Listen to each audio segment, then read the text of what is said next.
So why should we care about deep reinforcement learning in particular? Deep is in the title of this class, so let's talk about that a little bit. And to start this conversation, we'll start with a really big question, and this is a question that we'll come back to a few times in the first lecture module. How do we build intelligent machines?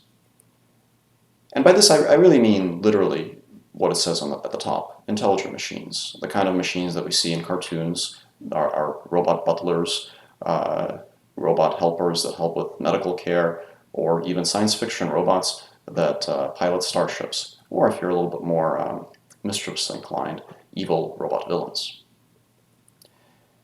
Intelligent machines have to be able to adapt. They have to handle flexibly the complexity and unpredictability of the real world.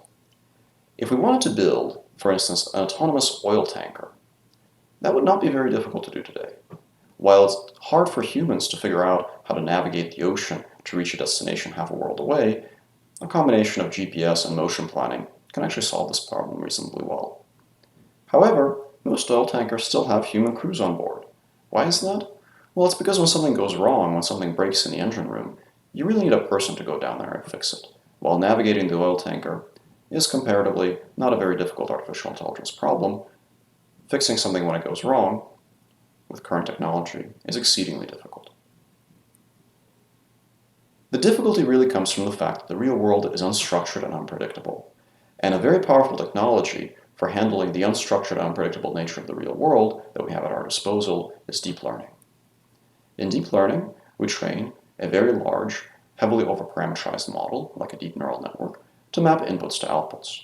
For instance, if you want to recognize objects in an image, you would collect a large number of labeled images and then use typically standard supervised learning methods to predict inputs from outputs.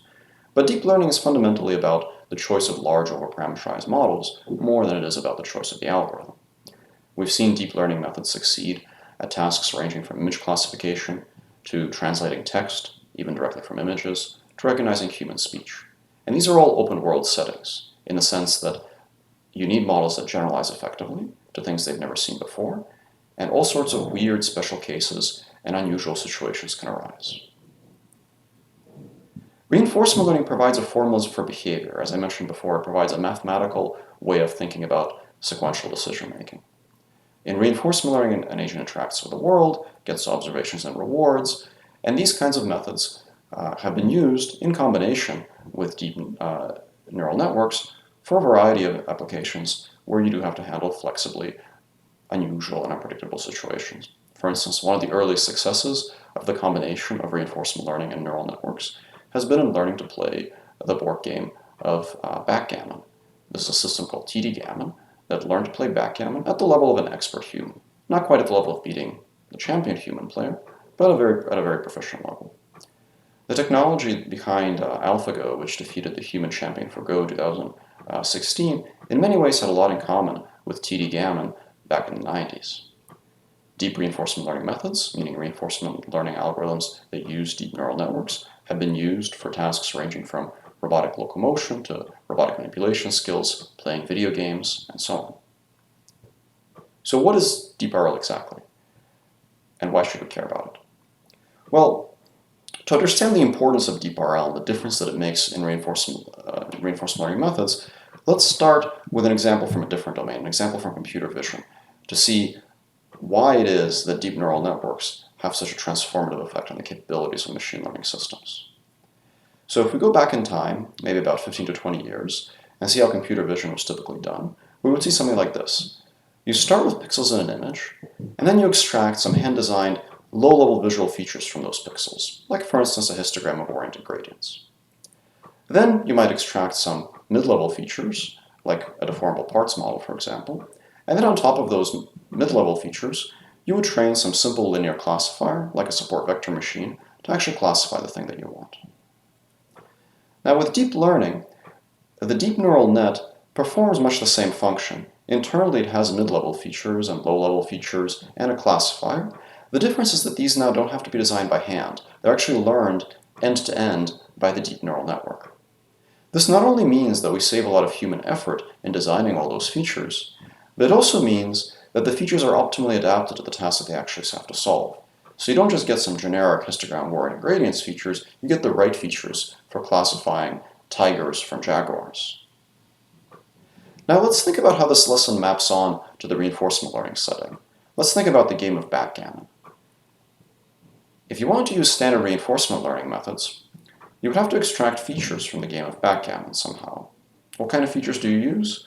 Well, maybe if you're an expert backgammon player, you might know that there are some things that matter in the game. I'm not an expert backgammon player, so I don't know what those things are, but perhaps you know what they are, and then you could write them down. But it's not enough to just have features that you think are important for the game. They have to also be features that can be used to represent policies, value functions, and other objects relevant to reinforcement learning in some simple way, like a tabular or linear representation. And that's much harder to design because now you need someone who is not only an expert in backgammon, but also an expert in reinforcement learning. And you need a lot of intuition for which features are good. This turned out to be very difficult in practice, and for a long time it was extremely hard to apply reinforcement learning methods to complex problems. Deep learning applies the same formula to reinforcement learning that it did to the computer vision problem, which is that we replace the manual feature extraction with automatically learned features represented by a deep neural network and train it end-to-end. However, in the reinforcement learning setting, typically for the breadth of problems that we want to handle, our intuition for designing features is substantially weaker than it is for computer vision, and for this reason, deep reinforcement learning methods have had a transformative effect on the capabilities of reinforcement learning algorithms. So what does end-to-end learning mean for sequential decision-making?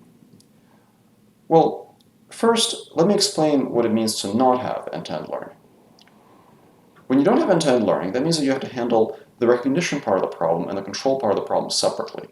So maybe you have one system that figures out what you're seeing in an image. Are you seeing a tiger, a jaguar, or something innocuous? And then a pipeline that leads to another component that decides what action to take based on that perceptual outcome.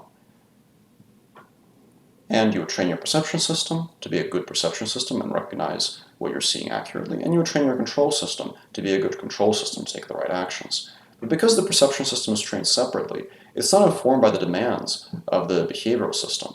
It doesn't know what kind of detections are important, what kind are not important, what kind of mistakes are costly, and what kind of mistakes are less costly. And that's a big deal when you need to run away from the tiger.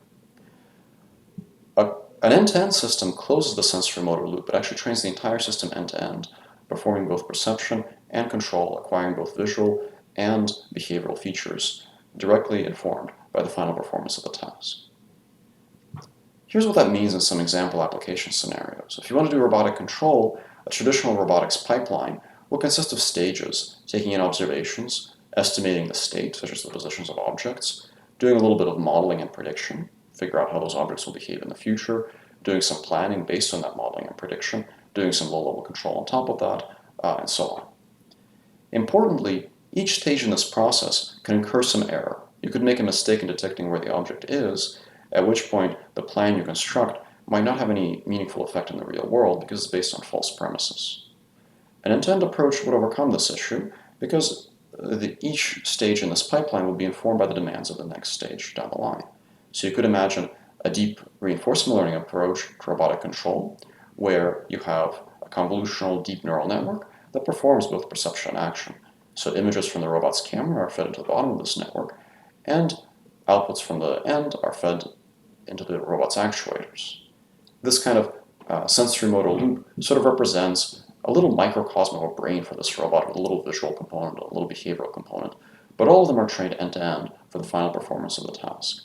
So you can think of the convolutional layers, to use a very strained analogy, as a kind of tiny, highly specialized visual cortex, and the fully connected layers as a tiny, highly specialized motor cortex.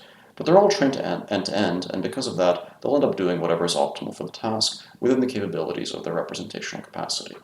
So then the robot could learn from experience, practicing this task, and using that to train all the weights in this network end-to-end. So if we think about these example applications of reinforcement learning problems, when we combine them with deep neural network representations, the reinforcement learning system really represents, in a sense, the entirety of the AI problem. Supervised learning systems require input and output supervision. Reinforcement learning systems aim for optimal behavior without relying on such supervision, just relying on reward feedback. And deep models are what allows reinforcement learning algorithms to solve complex problems end-to-end. So reinforcement learning provides the mathematical formulas and the algorithmic foundations, while deep models provide the representations that allow those algorithmic foundations to be scaled up to real-world systems. So why should we study these questions now? Well, there have been a number of advances over the last decade that make this a really exciting time to study deep reinforcement learning. First, there have been tremendous advances in deep learning itself, methods for building deep neural network representations. There have also been a lot of advances in reinforcement learning algorithms that make it possible to scale these methods up to use those deep learning representations. And lastly, advances in computational capability have made it more practical than ever before to combine these two elements.